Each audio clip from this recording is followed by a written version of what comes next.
Bonjour, nous poursuivons l'étude de cette période de l'Homère si riche en enseignements et nous allons nous interroger aujourd'hui plus précisément sur cette 4e semaine de l'Homère qui introduit l'attribut de Netzach.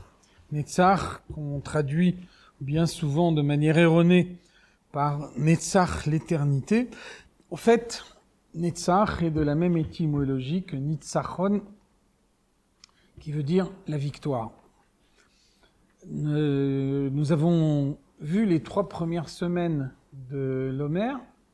Nous avons vu les 2 pôles de la personnalité humaine, l'élan de bonté qui s'exprime de façon naturelle, la maîtrise qui fait que l'homme n'exprime pas toujours ce qu'il a profondément en lui, et puis la nécessité de créer l'harmonie entre ces 2 pôles. Donc on pourrait penser que lorsque on arrive à inspecter ces 3 domaines de la personnalité, alors on a fait pleinement l'analyse de soi-même. Et donc, la Chassidoute et la Kabbalah viennent nous montrer qu'il y a également des attributs complémentaires. Ça veut dire que l'enseignement des 3 premières semaines est ce qui se passe lorsqu'il n'y a pas d'obstacle, lorsque tout se passe normalement. Malheureusement, on s'aperçoit qu'il peut y avoir des obstacles, des difficultés plus importantes que ce qu'on a pu imaginer, a priori. Alors le but des 3 semaines suivantes, on pourrait dire, c'est de nous apprendre de quelle manière lutter contre ces obstacles. Le premier enseignement qui nous est donné par la Chassidoute et par la Kabbalah, pendant cette 4e semaine de l'Homère, c'est que des fois il faut arriver à une victoire sur sa propre personne. On voit que la Mishnah nous dit Eizeu Gibor Akovesh et Yitzro.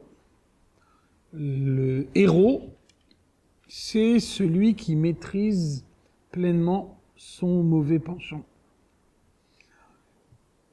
Et donc, on pourrait être surpris par une telle affirmation.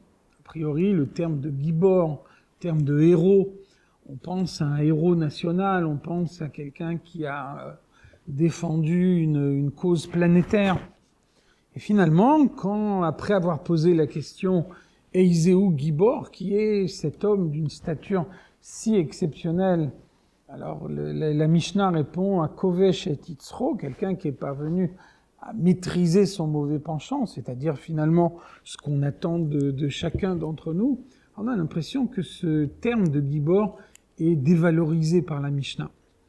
Donc la Chassidoute nous explique que bien au contraire, la qualité d'un Gibor, de façon générale, qualité d'un stratège militaire par exemple, c'est de savoir attaquer l'ennemi sur son point faible. Et finalement, précisément parce qu'on attaque l'ennemi sur son point faible, alors finalement on n'a pas grand mérite à emporter la victoire.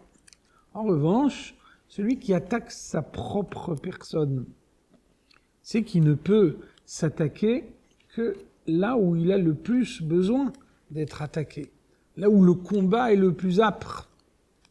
Et donc finalement, le Gibor véritable, ça n'est pas celui qui lutte contre les autres, mais c'est celui qui lutte contre lui-même. On peut donc constater que la difficulté qui surgit sur le chemin de l'homme peut être utilisée comme un moyen d'élévation. Précisément le sens de cette 4e semaine de l'Homère, nous voyons que le roi David dit « Vechatati negdi tamid » Ma faute se trouve en permanence face à moi. Chassidoute nous explique que le roi David regrettait la faute qu'il avait commise. La Gemara nous dit que le roi David n'a pas commis de faute, néanmoins, lui-même se reprochait une certaine action. Et donc, sa teshuva a fait disparaître la faute. Et puis en même temps, sa teshuva l'a fait monter vers un niveau plus haut. Et donc, lorsqu'il est monté vers un niveau plus haut, la faute qui avait disparu dans le niveau précédent est réapparue. Ce qui a fait qu'il a fait encore une fois teshuva. Il a fait teshuva à un niveau plus haut.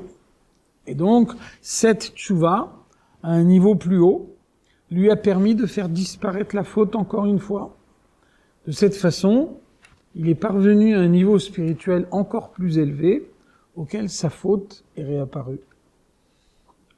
Et donc, ceci lui a suggéré une teshuva encore plus haute. Et vous voyez que, considéré de cette façon-là, l'obstacle peut se transformer en un moyen de multiplier l'élévation. C'est précisément le but de cet attribut de Netzach, de cet attribut de victoire. On voit que lorsqu'un homme arrive à trouver ce deuxième souffle, alors il arrive bien souvent à faire des choses qu'au préalable, il n'était pas capable de faire. Et donc de cette façon-là, grâce à l'obstacle qui s'est dressé devant lui, eh bien, au final, le résultat s'en trouve accru. La Chassidoute nous dit que lorsque un fleuve s'écoule, lorsque les eaux du fleuve s'écoulent de manière normale, alors l'énergie développée par les eaux est une énergie extrêmement limitée. En revanche, quand on place un barrage, qu'on empêche les eaux de passer, alors on voit qu'au moment où le barrage est soulevé, l'écoulement des eaux développe une énorme énergie. On voit ici toute l'importance de la difficulté dans le service de Dieu. Éprouver une difficulté, être confronté à un obstacle, c'est réveiller en soi cet attribut de Netzach qui vient en général compléter l'attribut de Chesed dans les difficultés qu'il peut avoir à se révéler. Et donc de cette façon-là, le résultat final qui est obtenu peut être un résultat beaucoup plus important. Donc elle a une idée extrêmement importante. L'attribut de Netzach, ça n'est pas uniquement contourner l'obstacle pour que le résultat final ne soit pas amoindri par sa présence, mais bien au contraire, l'attribut de Netzach, c'est décupler le résultat final parce qu'il aura été obtenu grâce à une difficulté qu'il aura fallu surmonter. Et donc, la période de l'Homer donne la force également pour faire en sorte que les difficultés de l'homme soient un moyen pour lui de s'élever. Comme le verset nous dit, Sheva Yipol Tzadik Vekam, le Tzadik tombe 7 fois et il se redresse. Il peut être un Tzadik, il peut être quelqu'un de parvenu à la perfection du service de Dieu. Et malgré tout, il peut arriver à tomber parce qu'il est confronté à l'obstacle. Bien plus, Sheva Yipol Tzadik, il peut être confronté à 7 obstacles à la fois. Et ceci ne remet pas en cause sa qualité de tzaddik parce que finalement, des Kam qui se redressent. Chaque obstacle est utilisé pour pouvoir aller de l'avant, pour pouvoir obtenir un résultat encore plus important, une proximité de Dieu encore plus grande, un rejet du mal encore plus résolu. C'est tout ce que peut apporter cette 4e semaine de l'Homer.